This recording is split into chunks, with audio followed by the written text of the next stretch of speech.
আজ আমরা এমন এক সংকটের মুখোমুখি যা কেবল আমাদের প্রকৃতির উপর আঘাত হানছে না, বরং আমাদের জাতীয় অর্থনীতির মেরুদণ্ডকেও নড়বড়ে করে দিচ্ছে। জলবায়ু পরিবর্তনের প্রভাব, সমুদ্রপৃষ্ঠের উচ্চতা বৃদ্ধি আজ আর কেবল বৈজ্ঞানিক পূর্বাভাস নয়, এটি আমাদের উপকূলীয় অঞ্চলের কোটি মানুষের যাপিত জীবনের রূঢ় বাস্তবতা।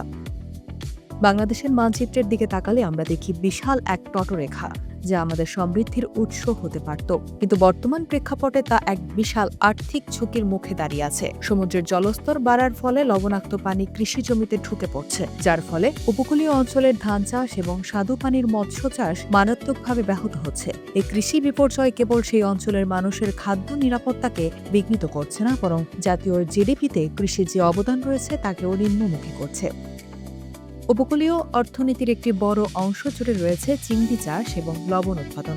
লবণাক্ততা বৃদ্ধির কারণে চিংড়ির ঘেরগুলো ক্ষতিগ্রস্ত হচ্ছে এবং লবণের মাঠে জোয়ারের পানি ঢুকে উপকূলীয় অঞ্চলের একটি বড় অংশ সমুদ্রের গর্ভে হারিয়ে যেতে পারে, যার ফলে লক্ষ লক্ষ মানুষ তাদের ঘরবাড়ি ও জীবিকা হারিয়ে জলবায়ু উদ্বাস্তুতে পরিণত হবে। এই বিশাল জনগোষ্ঠীর কর্মসংস্থান এবং পুনর্বাসনের আর্থিক ভার বহন করা যে কোনো দেশের অর্থনীতির জন্য এক চরম চ্যালেঞ্জ। এছাড়া উপকূলীয় অবকাঠামো যেমন রাস্তাঘাট, বাঁধ এবং বিদ্যুৎ কেন্দ্রগুলো বারবার সাইক্লোন ও জলোচ্ছ্বাসের কবলে পড়ে ক্ষতিগ্রস্ত হচ্ছে, যার সংস্কারে প্রতি বছর সরকারকে কয়েক হাজার কোটি টাকা অতিরিক্ত ব্যয় করতে হচ্ছে। এই অর্থের অপচয় আমাদের উন্নয়নমূলক কর্মকাণ্ডের গতিকে ধীর করে দিচ্ছে।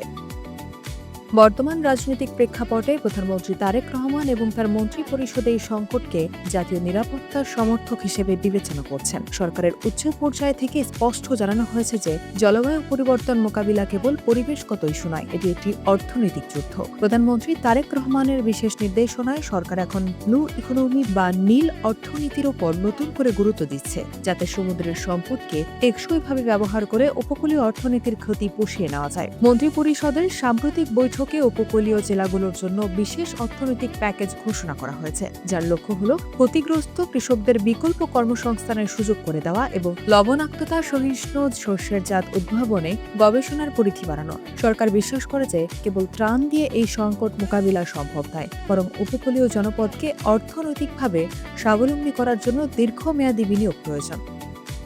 এই পরিকল্পনা বাস্তবায়নে বর্তমান সরকার আন্তর্জাতিক পরিমণ্ডলেও অত্যন্ত সক্রিয় এবং কৌশলগত ভূমিকা পালন করছে। সরকার এই মুহূর্তে জলবায়ু কূটনীতির উপর বিশেষ জোর দিচ্ছে, যাতে করে আন্তর্জাতিক বিনিয়োগকারীদের উপকূলীয় অঞ্চলে টেকসই অবকাঠামো নির্মাণে আগ্রহী করা যায় এবং বিশ্বব্যাপী কার্বন নিরসন কমানোর লড়াইতে বাংলাদেশের কণ্ঠস্বর আরও দৃঢ় হয়।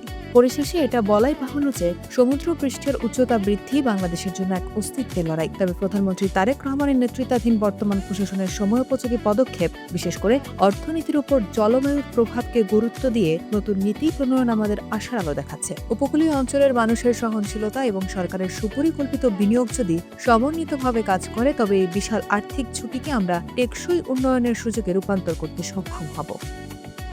আমাদের মনে রাখতে হবে যে প্রকৃতিকে জয় করা সম্ভব নয়, কিন্তু সঠিক পরিকল্পনা ও দৃঢ় রাজনৈতিক সদিচ্ছার মাধ্যমে এর প্রতিকূলতা কাটিয়ে ওঠা অবশ্যই সম্ভব।